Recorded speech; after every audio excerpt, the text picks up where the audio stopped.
మన సీరియల్స్ని లైక్ చేసి ఆదరిస్తున్న అందరికీ పేరు పేరున కృతజ్ఞతలు. అలాగే ఈ ఎపిసోడ్ని కూడా లైక్ చేసి ఆదరిస్తారని కోరుకుంటూ, ఉమ్మడి కుటుంబం 20వ భాగం. అక్కడ అంజలి కోపంగా కూర్చుంది.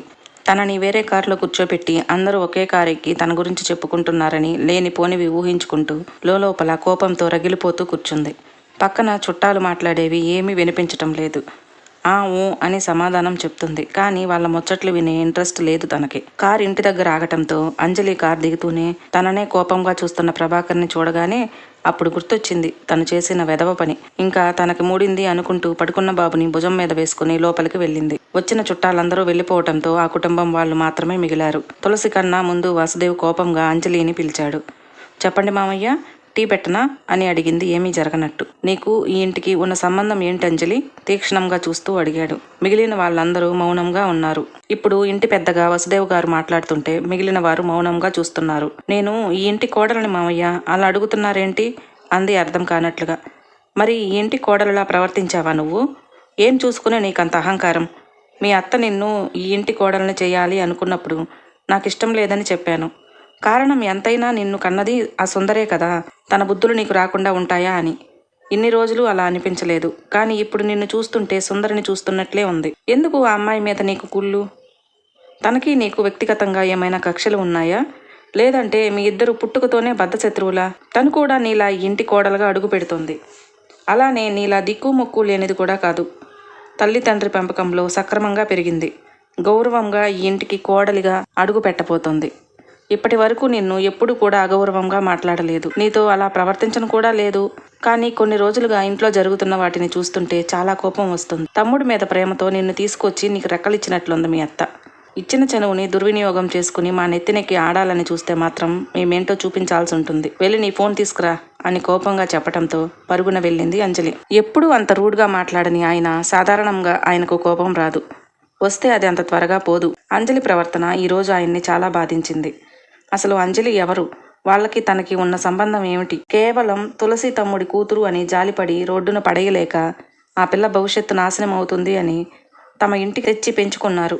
అక్కడితో ఆగకుండా తమ ఇంటి కోడలుగానే చేసుకున్నారు.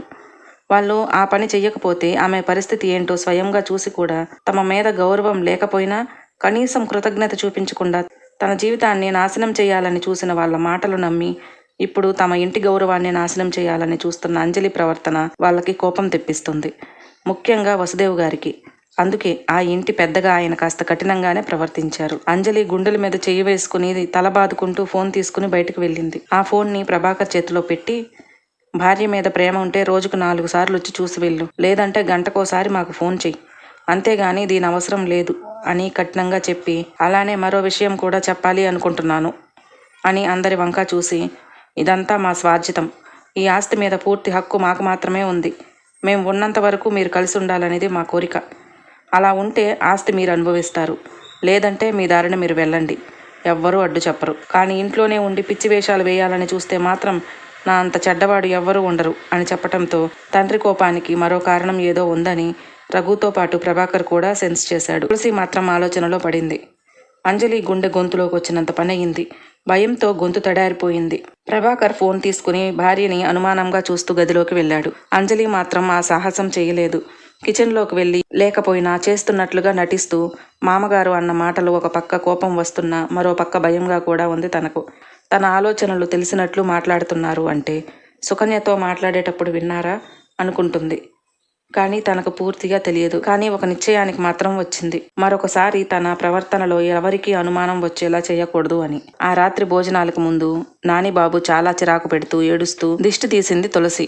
అయినా అలాగే ఉంటే మనం బయటకు వెళ్దామా నానిబాబు అని ఎత్తుకున్నాడు రఘు.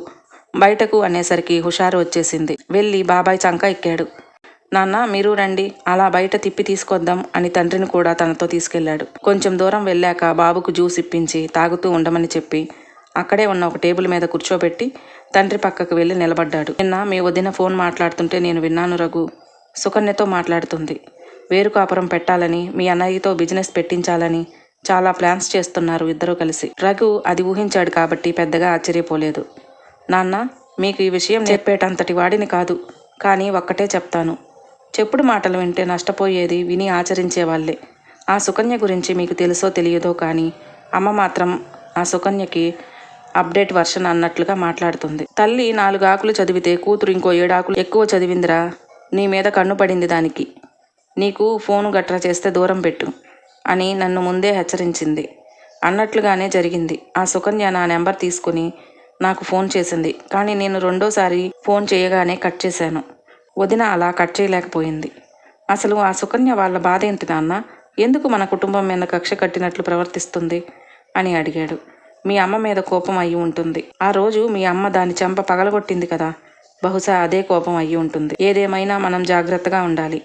అంజలిని ఓ కంట కనిపెడుతూ ఉండాలి అన్నారు. అలానే నాన్న, నేను అన్నయ్యతో మాట్లాడతాను.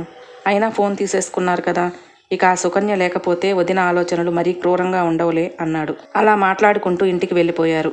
నాని పడుకోవటంతో జ్యూస్ తాగాడు లేపకండి అని చెప్పి పడుకోబెట్టేశారు. ఆ రాత్రి భోజనాలయ్యాక ప్రభాకర్ గదిలోకి వెళ్ళటమే, ఏం చేశావు అంజలి?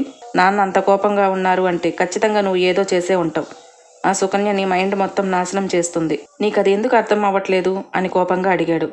బావా, నీకెప్పుడు నేనే తప్పు చేసినట్లు కనిపిస్తాను కదా? అవును బావా, నేను కాస్త తప్పుగా ఆలోచించాను. అది నిజమని ఈరోజు రుజువు చేశారు.